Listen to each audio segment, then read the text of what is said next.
not so sunny Columbus, Ohio. We are at the footprint of the Horseshoe. Welcome to Game Day U, live from the campus of Ohio State University. Ohio State University. I'm already getting the feels for this. This is just the general feel on campus here. Students are excited about the football game. Students are excited about football. Students are excited about tomorrow. It's a big game. And we're here, guys. We're finally here. We've been talking 13 hours. It's been a long 24 hours. Left yesterday at 7 o'clock, got here at 10 a.m. this morning, lost that hour, heading to the East Coast. We'll get it back. But we're here.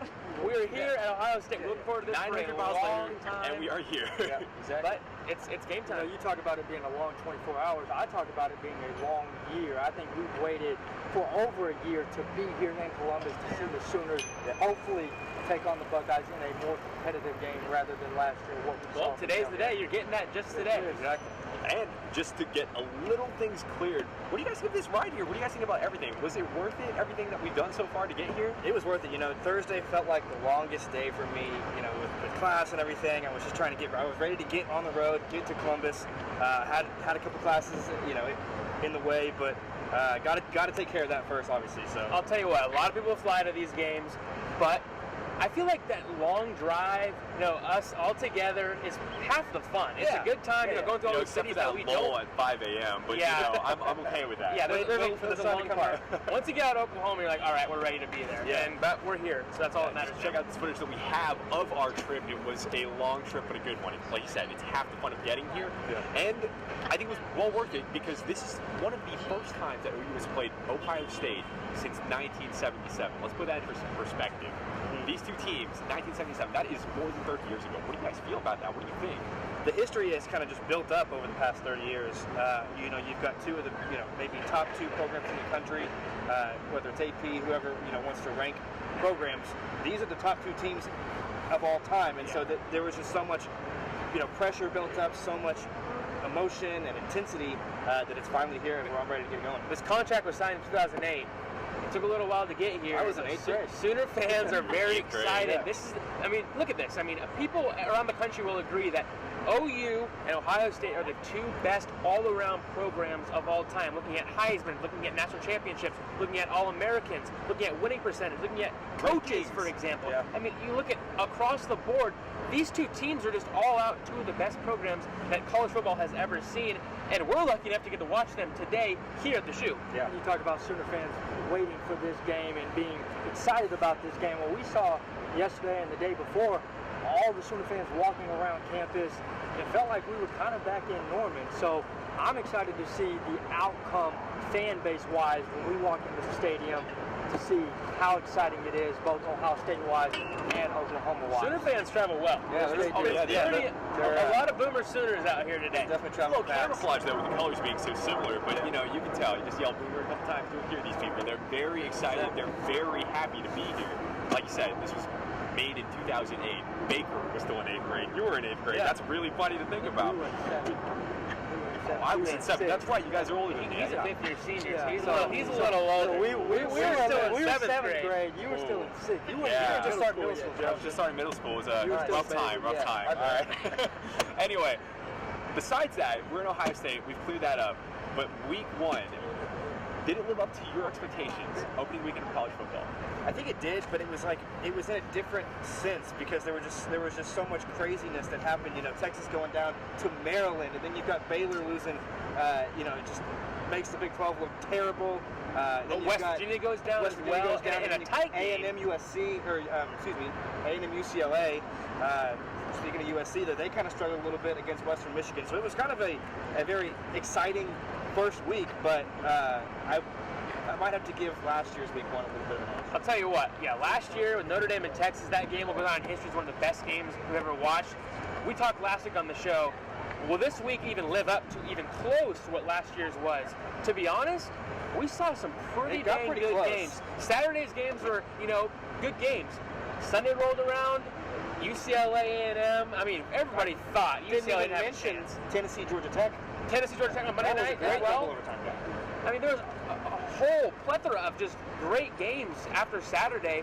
It just made up for a kind of just your average weekend, like you said with USC. USC was this hyped up team. Sam Darnold, this hyped up guy. Hyped up from everybody else. Yeah, we said last week on the show you can go back and watch he's overrated. And it turns out maybe he actually is. Got a website for that. What do you think, Kenneth? You know, you talked about it not being better than last year's first week. I disagree. I thought if you look at it on paper, no, the team matchups weren't. But if you look at the games themselves, I think the feeling of it, the emotions of it, they all beat it. And UCLA, like you said, coming back from a 34-point deficit, overcoming that, winning that. Tennessee doing what they did against Georgia Tech in overtime, double overtime. It was a historic weekend, and it was fun football. If that's how the season's going to start, I am very, very, very excited to see how this week's going to go. Yeah, we actually may have gotten a little spoiled from that week one because it's not going to be like that every week. At least I don't think it is. If it is, we're in for a great year. But well, if we thought we were spoiled last year, I think we might be even more spoiled this year. Yeah, you might be right. You think so? Okay. We'll put it up this week. Like, it wasn't just week one last year. It was literally the first 4 weeks of college football that had that momentum, that wave, that made you really understand why you missed it over the summer when the only thing on was baseball and some European basketball tournament. I have no idea. So, this week. What? Alex Andreas, man. I don't know. Well, we'll focus on the Thunder another time. But anyway, this week. What are you guys feeling about that? This week's going to be exciting. You know, we kind of just touched on it right now. We're in Columbus. It's finally here. This is obviously the big matchup of the week. But there are other good games on this week's slate that we're going to touch on here in a little bit. But as of right now, I'm excited to get ready to get today going. Kind of have a lot of historical matchups this week, which is cool. I mean, look at here today. You have Ohio State, Oklahoma. That's kind of the big one this week. We have other ones we're going to talk about later. For example, Georgia, Notre Dame. That's one that people may not be the two best teams right now, but historically, that's quite the matchup, and I'm excited about watching that. I want to talk about that game. The most interesting thing that I have read by far this week about Georgia and Notre Dame. Take notes for this one because this is very interesting. I'm on it. Georgia has not played north of the Mason-Dixon line since 1965. I don't even know where the Mason-Dixon line is anymore these days. That's pretty south, man. Like, it doesn't even matter. Right. They just haven't played north. Think about that. That's just ridiculous to think that they've never played a bowl game, heck, a non-conference game north of, I don't know, like West Virginia. That's SEC country, Joe. So would you say there's a conspiracy there, Joe? I'm not saying there's a conspiracy. I'm saying it's SEC bias. How does that happen? I don't know. It's the SEC bias, Reagan. Who's the guy in charge of signing these? Who's the guy in charge of signing these contracts? How are they not playing the bowl game north of the Mason-Dixon? I don't get it. I don't know. It's just a weird thing. Doesn't make any sense. And hey, after 52 years or so, they're going to do it, and we're going to see what's going to go like that this weekend. So yeah, this weekend will be insane. It will be a crazy weekend. Last week on paper, like I said, it wasn't very appealing, but the games were. This week, I feel like the matchups are very appealing, and I also believe that the games are going to be just as... To go off that, though, you have teams, like we mentioned in the first part of this, Texas and Baylor. How do those teams bounce back in this week, too? You come off these first games where Tom Herman's going into his first game as the head coach, all this hype around him, and he's going to change this program because Charlie Strong couldn't do it, and he lays an egg his first game out. Where are they headed next? Baylor. You let Liberty University come in and take a game from you? Give up 48 points? Where are these two teams headed? These are two teams that a lot of analysts thought that they had a chance to compete for a Big 12 title. Joey Galloway thought that Baylor was going to... Yeah, thank you. Joey Galloway thought Baylor was going to win the Big 12. An early call out. Are you kidding me? Come on, man. How do you feel now is Baylor? the question we need to ask them, honestly. Football is the last thing they should be worried about right now, if we're being honest. Well, if I'm not mistaken, isn't that where the former athletic director went? Yeah, Ian McCaw. Yep. He's now at Liberty. Think of the irony there. Talk about salt in the wound. No kidding. Just to come into McLean Stadium and beat Baylor like they did, I mean, just put up 48 points. And then Maryland going into Texas, into Austin, and beating the Longhorns the way they did. Offensively, they just dominated the game. And it's a complete shock when you got a coach like Tom Herman who takes over the program and they don't end up doing what everybody else. I'll tell you what, Tom Herman needs to worry less about what the media is doing and worry more about his football team, because last week Texas fans are not happy about that. He's in for a real doozy of a first And if he doesn't get his stuff together, they're going to want him out quicker than they wanted Charlie So Strong. Austin has not seen successful football in a long time. Since we've been in college, Texas has kind of been the laughing stock of the Big 12. Yeah. I mean, you put past Kansas and stuff, things like that. Yeah. Who they lost to, Yeah. Kansas. Texas has not been good. They've been subpar every year. All these top players come in. You have all these top recruits every year. There's all this hype around it, but they can never get it done. And this is another year where they start off on the wrong foot. Who knows what's going to happen to them this year? It's the same thing we were talking about it earlier this week. Football is so much more fun when these teams like Texas are good, like USC are good, like Notre Dame are good. And when they're not, fans are not happy. But when you see a glimpse of hope, the media just revolves around it, just goes and publishes it and promotes it like they're the greatest team in the world again. And that's what we talked about. That's with USC. Yes. USC has been kind of that team that's been kind of under expectation for the last however many years. They have this glimmer of hope that Sam Darnold's going to be the next Matt Leinart. The He next comes out California, and lays an egg. curly-haired What sunshine. has he accomplished in his time here? He's played, what, 10 games? He hasn't really done too much for them last They year. had a soft He schedule last year, too. They had, yeah, exactly. They did not start the season very well. So to say that he's going to be the Heisman already? Are you kidding me? Well, if you look back at last week, which I will touch a lot more on it later on, he didn't have a good game. The reason they won the football game is because of their running back and their defense. It has nothing to do with his play last week. And like we said, we are going to touch on these games, including the OU-OSU game later on in the show. And just a little bit of housekeeping here.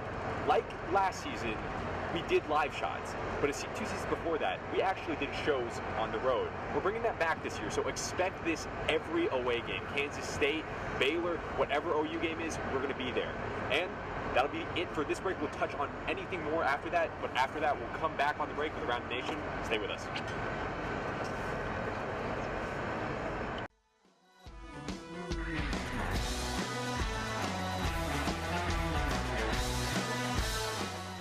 Hello, we're having some technical difficulties with our feed from Columbus, so our studio team live from Norman, Oklahoma will be taking it away from here. I'm your host, Sam Brown. I'm alongside Zach Brown and his first time on Game Day U, Mr. Christian Nunley. Yes, guys, sir. how are we doing today? I'm excited, honestly. I think it's, I don't know, I've been looking forward to this for a while. Yeah? So I've heard a lot about this show, so I'm excited to check it out. You nervous at all? A little bit, you know, Yeah? it comes with the nerves first time. Yeah. Getting Gotcha. over I mean, it's my second time, and I'm not gonna lie, the nerves are definitely a little high. But you know, I'm excited. I'm excited to see some football. Oh, yeah. I am excited yeah. for the Ohio Oh, State yeah. game tonight. Lots of big matchups coming up this week. Yeah, I mean, we've got a lot of football to watch. Let's get right into it. Let's go ahead and get started. Let's start this part of the show by hearing from the OU offense. They'll likely need to pile on points to get the win in Columbus, just as they did in their opening week win over UTEP. A lot of it. I mean, everybody that was here for last year's huge loss definitely remembers that. And that's something we talked about during camp. You know, we've never been here for a team to sing their fight song on our field. Quite frankly, it's just embarrassing. It's embarrassing.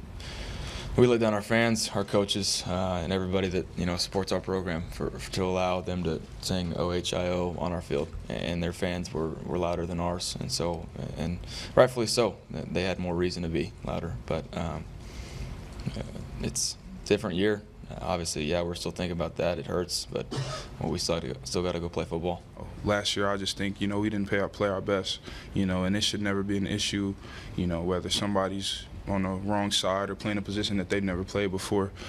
This year, I will say we have a lot of versatility. He's just he's in a different place mentally than he was at the beginning of the season last year. I think he's, I think the trust in the guys around him right now is a little bit higher. I think he learned a lot from not just this game, but the beginning of the last few seasons.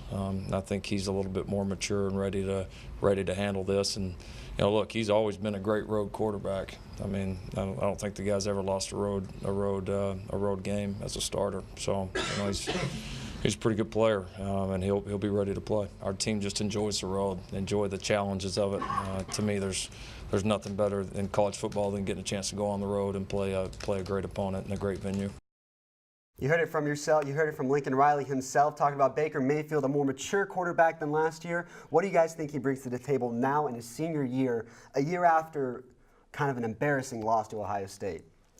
I think he just comes out as a more refined player. You know, he's been in the system for 3 years. He understands what he needs to do to win games, and he's been with the system for as long as a college quarterback can expect to be. So I think he realizes his role and understands when to throw the ball, when not to throw the ball. So I think he'll be as good as he can be this coming Saturday, or tonight actually, excuse me. So well, you know excited. What? OU is very fortunate that he was able to regain that extra year of eligibility. And I think that with that extra year, he's a much more mature player. And he doesn't have a Sterling Shepard this year. He doesn't have a D.D. Westbrook. So I think he knows that forcing any bad throw anywhere can lead to disaster for an OU offense. Yeah, I think that's kind of the Oklahoma system, though. You have one of those best receivers. It was Sterling Shepard. In the past, it's been Ryan Broyles, Kenny Stills, all those guys.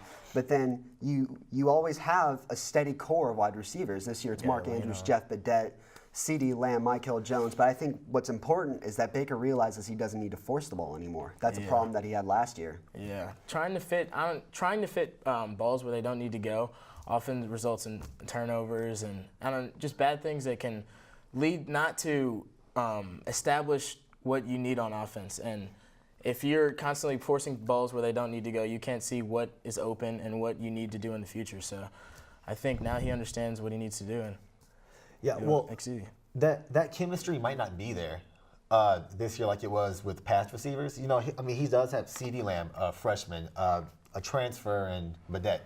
You know, he can't just go out and just try to make something happen. He can't go out and just run around in circles and heave the ball up. It's not gonna work. That. Who do you think he trusts most right now?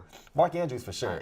I'd say Mark Andrews, being his tight end for the past few years, he's a big guy. He's a big target. And he's someone who was built his hands to where he can be a reliable guy on third downs and when he needs to be. So I think he's looking to Mark Andrews. Now, Baker needs help. Last year, he didn't get that help. Got sacked about 3 times by the Ohio State defense. His offensive line needs to step up against this defensive line, which is arguably the best in the country. And I'm really excited for this matchup. Really? Arguably the best offensive line in the country, arguably the best defensive line in the country. Zach? You know what? Orlando Brown is highly touted. You know, thought of to be a guy who can go very high in the draft. Yeah. Plus, last year, whenever he got sacked 3 times by Ohio State, keep in mind, the #1 receiver was D.D. Westbrook. He was injured, so a lot of guys just couldn't get open, forcing him to stay, you know, in the pocket, behind the line of scrimmage. This year, you know, I think that he has that Mark Andrews to go to. He can check the ball down. The offensive line, everyone is very excited for it, and I think it's going to be massive against this D-line. Like, no one can compete with that D-line. Yeah. The D-line, you know, it's Ohio State. They come out with a good D-line every year, it seems like. So this D-line with 4 guys who can potentially see themselves going in the NFL. Exactly. It really makes it hard for OU, but OU returning 5 starters on the offensive line, you couldn't ask for anything better in this situation. Yeah. So I think Orlando Brown, as you said, is starting to look more and more like Trent Williams. So I'm excited to see how he does today. I like that comparison. I like that a lot. Yeah, both the go OU guys. So I think if you're an inside the box aficionado, then I think tonight's your night, and it'll be a good one. I think this is huge because this defensive line reminds me kind of Ohio State's secondary last year. When you talk about 3 guys who could easily go in the first round, you talk about Sam Hubbard, Tyquan Lewis, and Nick Bosa all on the edge. And last year, those 3 secondary players, Marshawn Lattimore, Garyon Conley, Malik Hooker. I mean, it's unreal the NFL talent these guys produce. So I ask you this: who do you think wins the battle in the trenches? I'm a little biased in this situation, definitely. So I'm gonna have to go with OU just because chemistry on any line is massively important, and I think the chemistry that OU's built up over this past year and this year is gonna propel them where they need to be. My worry is that, as I sit right now, I don't trust a single OU running back. I mean, they do have some talent, but it's not like really proven. I don't feel like or you know, last year you had Mixon, Pirine, guys that you knew were going to be, you know, high draft talents. And so with that being said, I think Baker's going to have to throw the ball a lot. I think the D-line is going to be able to key in on what Baker does. I think that the rush is going to be too much for OU to handle. I don't know. I'm hoping I'm wrong. I'm hoping you're right. I'm hoping the OU offensive line dominates the D-line. But I just don't know how realistic that is. With that I think one thing that might be huge is the fact that those 3 rushes that I mentioned earlier, I feel like Orlando Brown is not going to be guarding one guy the entire night. I think Urban Meyer is going to throw those guys in a few different places and try and confuse that offensive line. But switching over, you mentioned running backs, talking about another skill position, the wide receiver position. These wide receivers need to step up. In this big-time game, they need to help Baker Mayfield. He can't do it all himself. His wide receivers need to help, guys. Big time. I think right now, Jeff Mead needs to step up. You've been hearing for years, like the last 2 years or so, how talented this guy is. Well, now I want to see it. He made some big plays last year, but it was against Ohio State. I want to see him do it against, it was against Iowa State. Iowa State. The double spin. Yeah, exactly. Yeah, I want to see you do it against Ohio State. I want to see you actually get out there, burn the defense. We saw last week, Ohio State did struggle a little bit with the Indiana receivers, tall, lanky guys like Mead. So this could be a favorable matchup for him. But someone's got to step up because Mark Andrews can't be the only guy out there snagging balls. I agree. Can't happen. I think another guy who can impact OU well tonight is CeeDee Lamb, a freshman, true freshman actually. Yeah. 6'2", he's kind of got a small build, he's 175, so he definitely needs to put on some weight, but I think tonight he could really emerge himself as a big play guy for the next few years at OU, definitely. Well, what's his 40 time? 4.3, 4.4? Yeah, it's somewhere around there. He's got goodness some gracious, he's got to get behind the defense at least once, right? One big play somewhere in there, right? I mean, you look at all those deep threats, him and Jeff Badette and Marquise Brown. There's so many different guys at that skill position. So yeah, Marquise Brown is a guy that they really haven't explored yet that I feel like could definitely benefit well. kind of shock him. And I talked about this the other day. Don't be surprised if you see a little bit of Kyler Murray. And that's something I'll talk about later when we talk about Lincoln Riley. But we'll go ahead and switch over to the defensive side. How about what to expect on the other side of the ball? The Sooners' defense was decimated by J.T. Barrett and his receivers last year in Norman. They know they have to be better this time around. We need to play better. We will play better, and we have to go out and play a more aggressive, disciplined game. That being said, there's a lot to learn from what happened a year ago. We certainly, have looked at, some of the issues that, presented themselves. We have to be better prepared because, I'm sure they're going to, try some of the same things they did a year ago. You always prepare for it, and you don't change things. You just are knowing about it, something in the back of your head. These guys are fast. These guys are good. And, going in and playing Ohio State, they're good. So you're thinking about that the whole time. They got great speed. They're all athletic. It's just, you can put them toe to toe with any receiving corps, in the nation. It's just. It's going to be a dogfight. Whoever wants it more that week is going to have it. Preparation's got to be that much better. They're a great team. They beat us last year. It's just our job again to make sure that we all lock in, focus up this week, and make sure we get the technique down pat and then get ready for Saturday. I feel like we didn't play a very physical game, and on top of that, I feel like there was just too many mental errors, too many missed assignments. You can't go in there and play a great team like that and think you're gonna make all those mistakes and not play physical and get a win. All right, guys. Now, we talked about this last year, something that's really important. Pressuring J.T. Barrett. Only 1 sack last time these two teams met by Ahmad Thomas, the safety. How did they get to this quarterback? I think you got to send linebackers and blitzes. I think we got to put some pressure on the quarterback, frankly, by putting our faster guys around the edge, sending pressure. I think we always need to send at least 5 guys, let them know that we're here to play and ear hole them in the mouth and, really get the game going. Yeah. Well, like you said, you can blitz them or whatever. OU's got some solid secondary guys. Stephen Parker, Jordan Thomas. Weren't they all Big 12 team? Didn't they make some all? Yeah, they were both. What am I trying to say? Jordan Thomas was first team all Big 12. Right. Yeah. Stephen Parker was an honorable mention. He's expected to make the second all Big 12 team this year in the preseason. Yeah, so you might be able to trust him a little bit more. You know what I mean? Definitely. Go after J.T. Barrett because if you don't get pressure on him, he's going to have forever to throw, and he's going to decimate OU again like he did last year. Yeah, you talked about it last year. He wasn't pressured on any of those touchdown passes. If you look at the tape, he's got a clean pocket all to himself. He has the ability to make those throws. We know that. I think the 4-3 defense is really going to help get more pressure to the quarterback and give the secondary some breathing room because there's only so many things they can do. They can't extend the play forever and keep a hold of those wide receivers forever. Eventually, J.T. Barrett's going to get a shot, and Obo needs to step up, in my opinion. I agree. I think as you said, secondary is going to be huge in this game. We're gonna need to rely on our guys that are in the DBs like Jordan Parker. So he's not going to be there. He's out for the year with a knee injury. Jordan Thomas. I think guys like Jordan Thomas, Parnell Motley are going to need to step up big and really lock down receivers so he does, if he needs to, he can sit in the pocket and we can get pressure in time. So I think that's crucial. He is pretty mobile. Mm-hmm. He's a pretty mobile quarterback. You've got to get to that because your coverage can be amazing.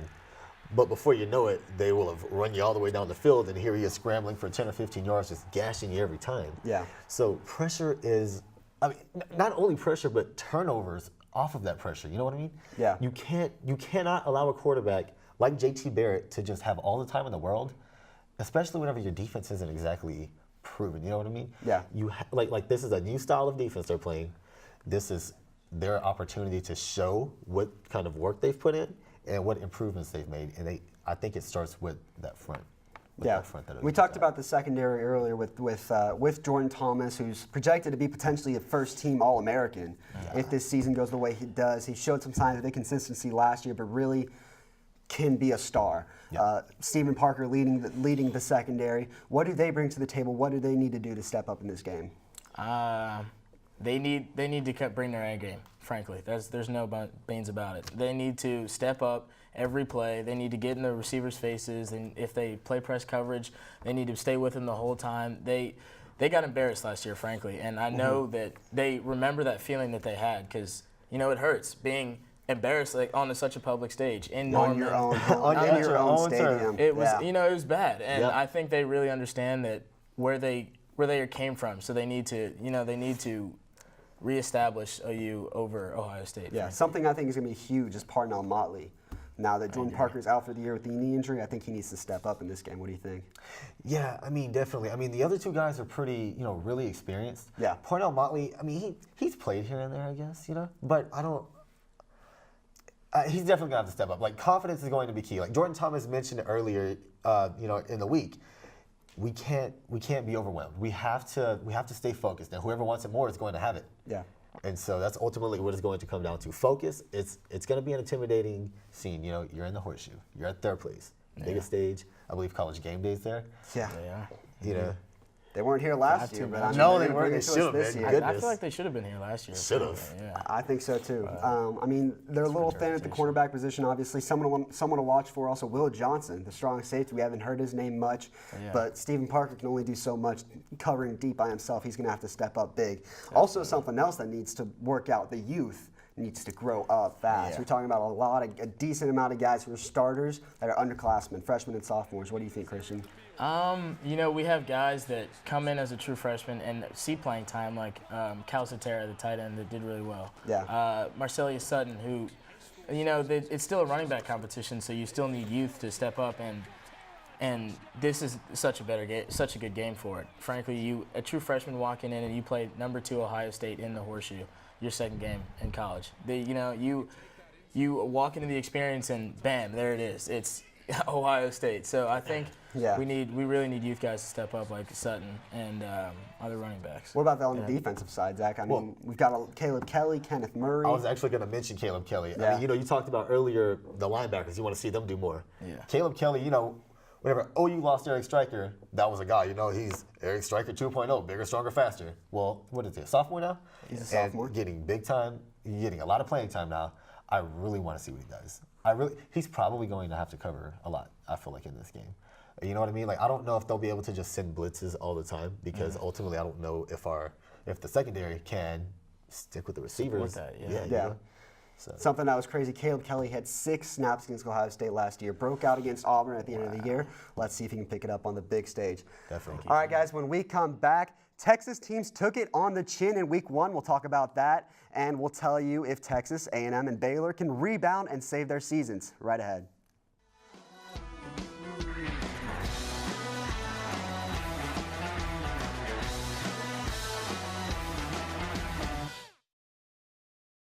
Welcome back. We'll go ahead and shift away from OU and talk about the national scale football. We'll start with last week. Big game between Florida State and Alabama. Ended on a sour note with quarterback DeAndre Francois out for the year with an injury to the patellar tendon. What does this do for Florida State? You know, it really sucks to see a player go down in the first game of the season when he has such high expectations for the season. But I think Florida State really isn't in that bad a shape with freshman quarterback James Blackman. He's 6'5", 180. So he's kind of got a small frame for a guy that is going to step up into the D1 college football life. But I think, you know, he's good enough. Players in the locker room have said he's motivated, he's eager to win. It's been said that he's got one of the best arms on the team. So I think he can walk in and do really well. But he's only been on campus actually for 4 weeks. So he's been practicing with the team for 4 weeks. So I guess Hurricane Irma closing down canceling the game, I guess, helped them for a week. Yeah. So 5 weeks of practice, I guess. I mean, I feel like if the game hadn't been canceled, it would have been a good tune-up because Florida State was going to walk in and win that game against ULM anyways. Yeah. So I mean, you need to figure out what Blackman offers and figure out where to go from there. Yeah, I mean, they love Francois. It's unfortunate to see a guy go down with that injury. It is. But James Blackman does have the tools. He was a 4-star dual-threat quarterback, and like you mentioned, obviously Hurricane Irma is something awful. Yeah. But now he gets more reps with the first-teamers. He gets that experience because, I mean, yeah, they're playing ULM, and it would have been a good tune-up, but I feel like this practice time that they're getting is very valuable. And Florida State does still have a good defense. It's not like it's the end of the world, and who knows? I mean, we see quarterbacks step in all the time, especially in the college level. And do well. And play really pretty well. So there's no guarantee that this is like the end of the world. Who knows? Maybe they found their next star. Who knows? You never know. Yeah, one thing I wanted to say, James Blackman kind of reminds me of a Lamar Jackson kind of guy. Okay. Really? It's kind of same frame, not exactly really built. You watch his tape, he's really mobile, so shifty and athletic, makes guys miss like crazy. I think he'd be huge for the guys. I think they're going to have to rely more on their running game too, with Cam Akers and Jack Patrick. Yeah, they will. It's going to be huge for them if they want to stay in the national title talk. I think, unfortunately, this injury to Francois, when you talk about a guy who was like a 15-1 odds to win the Heisman, I don't think that they're in the national title talk anymore. I think this was too much. I think they're going to have to rely too much on the running game, too much on their defense, and it's just not going to work out for them. They've got a lot of tough road games towards the end of the season, too. Yeah, that's a tough last couple of weeks. Who do they play? Florida and Clemson? They go at Clemson, and then 2 weeks after, they go at Florida the last game of the season. That's rough. Yeah, that's very rough. Yeah, especially if Clemson fine-tunes and stays strong like we expect them to. Right. They're going to be a hard team to beat in Death Valley. ACC has really stepped up well in this past few years. And it's unfortunate for Florida State, but Clemson, Virginia Tech, Louisville, all guys that they're going to have to play that aren't easy matchups. So it makes their road a lot rougher. Let's switch over from Florida to my home state, your home state. Not your home state. My goodness. The state of Texas, the Lone Star State. The Lone Star. And I got to say, I'm not proud of the state of Texas after this last week. Baylor losing to Liberty. Texas A&M blowing a 34-point lead to UCLA. Texas losing at home, allowing 51 points to Maryland. Guys, what happened? Texas looked like amateurs, frankly.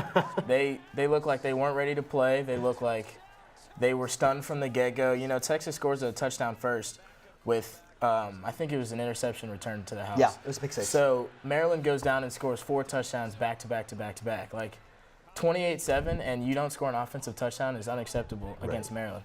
And, they have 117 penalty yards. They're 0 for 4 on 4th downs. It's Tom Herman's debut. They just looked pathetic, in my opinion. They got railed in the run game, 268 yards to 98. Yeah. It was just a bad day. That was really bad. But if you thought that was bad, Baylor? Oh my goodness. Liberty. That was their first win ever against a Power 5 school, I believe. Look, on the road, too. On the road. I could have beat Liberty by myself. I will snap the ball. I will throw the ball to myself. Liberty is not worthy of beating Baylor. Like, you should not go into Baylor's home and win that game. That is an embarrassment for Baylor. The quarterback, Solomon, who transferred from Arizona, he looked good. Threw for 278 yards, 3 TDs, almost 100 yards rushing.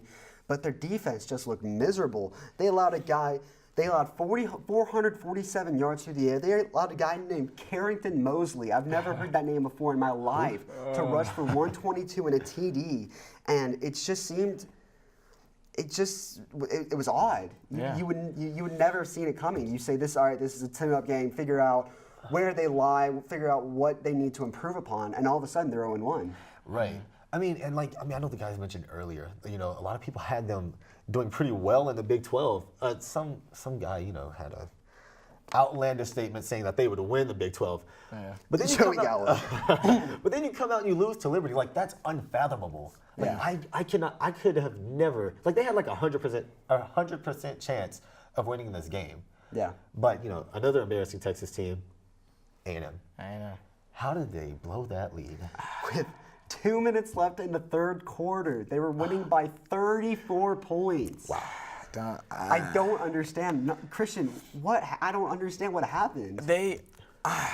I don't know. You could kind of tell that they were confident afterwards. You see their number 5 running back, Travion Williams. You see him walking with a pimp can on the sideline. Like, he's just dancing. I understand. Right. He's just enjoying the atmosphere. Yeah, I understand they're up big, but that's just unacceptable on that stage. And Josh Rosen made him pay for it. Frankly, he threw 4 touchdowns. I'm willing to bet Josh Rosen saw that and told his teammates, look what they're doing, and just lit a fire under them. I mean, something was lit underneath them, and they got going. They got the ball running. Yeah, absolutely. You want to talk about a blow to your ego? I mean, you could have nilled the ball. You could have nilled the ball and probably still win that game at the way the score was. Maybe. No, there's no way you lose that game. Maybe. Tom Herman talked about sprinkling fairy dust on his team. All 3 teams are going to need a lot more than just a little bit of fairy dust. But which coach do you think is in the worst spot right now? Oh man. You know, I think Kevin Sumlin's in the worst position. I agree. Because Tom Herman, I understand that he had a bad loss. They looked very, very poor. But it also is his first game. He hasn't had a chance to make his impact on Texas, so I don't think he's really in that bad of a shape. But Kevin Sumlin, he's in a bad place. Yeah. Definitely. I don't see how Kevin Sumlin keeps his job. They have had 3 straight 8-win seasons, and if you go the year before that, they won 9.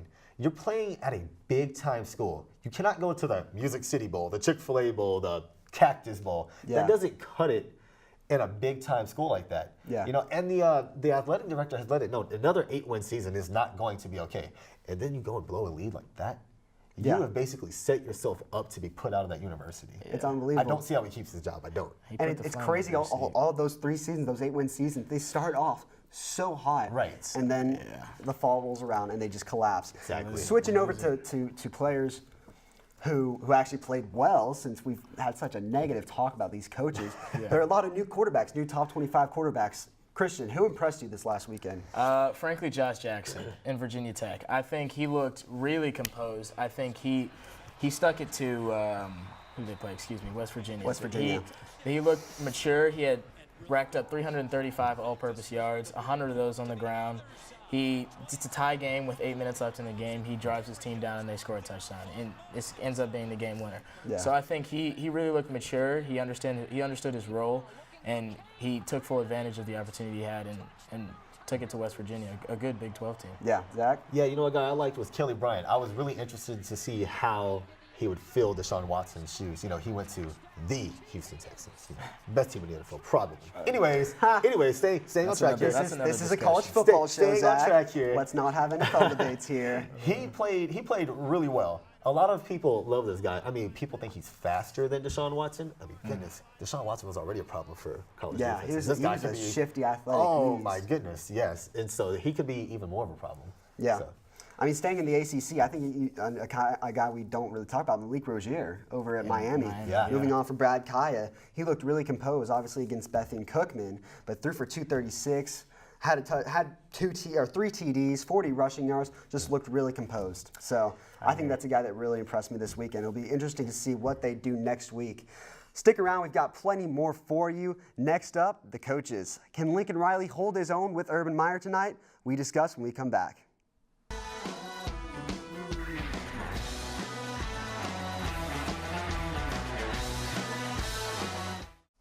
Welcome back to Game Day U. Guys, we're going to go ahead and shift back to the OU-Ohio State game since it's such a big matchup. And after all, we are at the University of Oklahoma.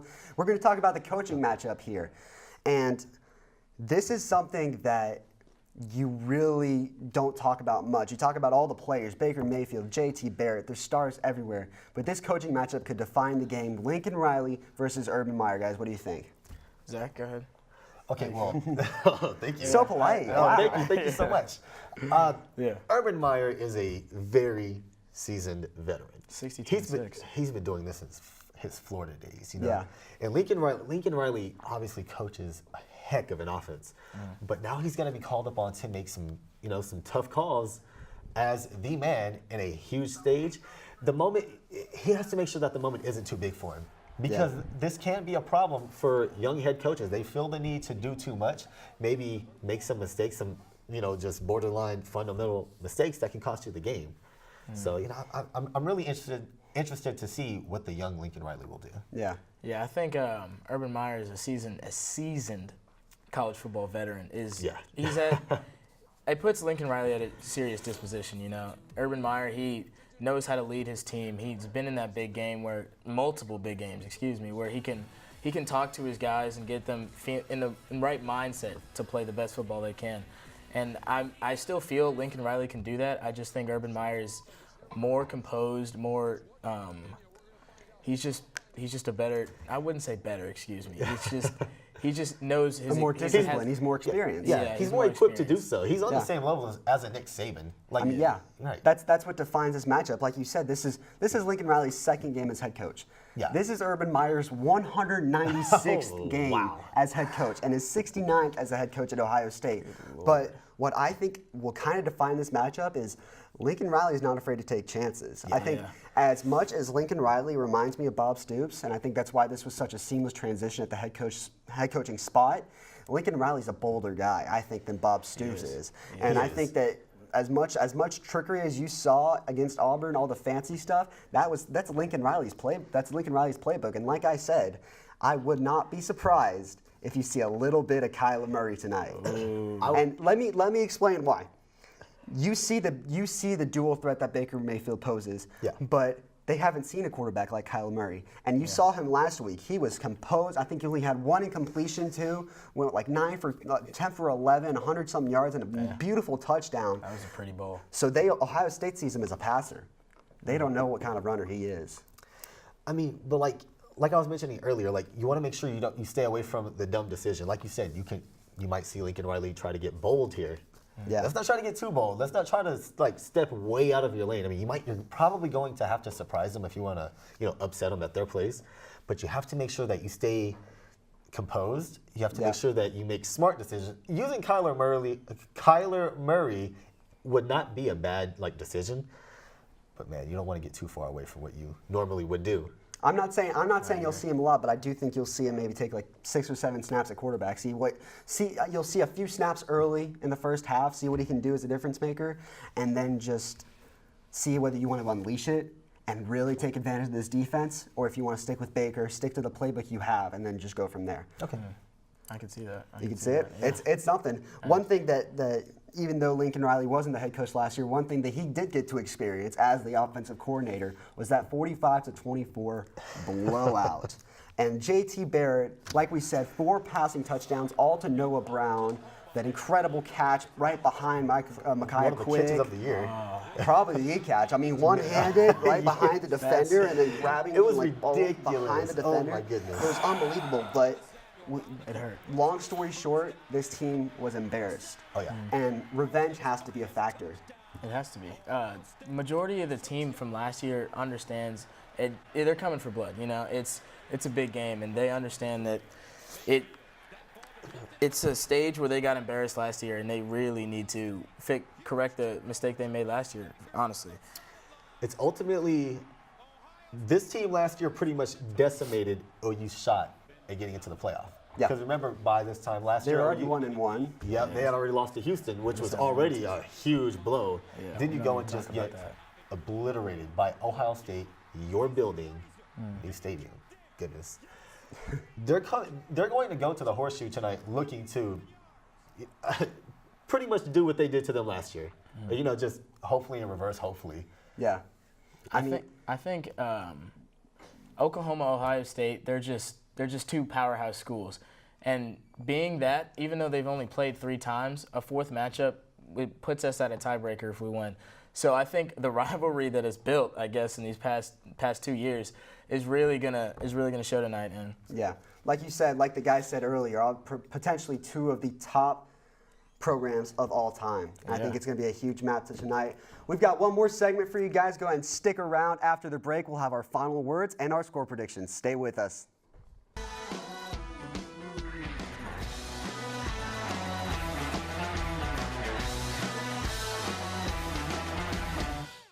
Welcome back to Game Day U. We made it to the home stretch. Thank you for sticking with us. Now we got our national call-outs, guys. Oh, yeah. A lot of great matchups this weekend, a lot of good games, a lot of players to look out for. Zach, who is your national call-out this weekend? My national call-out is Texas. The state or the university? The university, not the state. It's the greatest state ever. That'd be a good call-out, too. Greatest state ever. Yeah, come on. God, it supports the U.S. Anyways. We got some disagreements. But my goodness, how the mighty have fallen. You give up 51 to Maryland. You know, and then to make matters worse, Tom Herman comes out and makes that statement. I'm not Texas's only call out. Urban Meyer also pretty much called him out. You know, called Tom Herman out. It's true. He called out his own players. That is how you lose a locker room. And Texas looks very dysfunctional right now, and it's not looking good. They play San Jose State.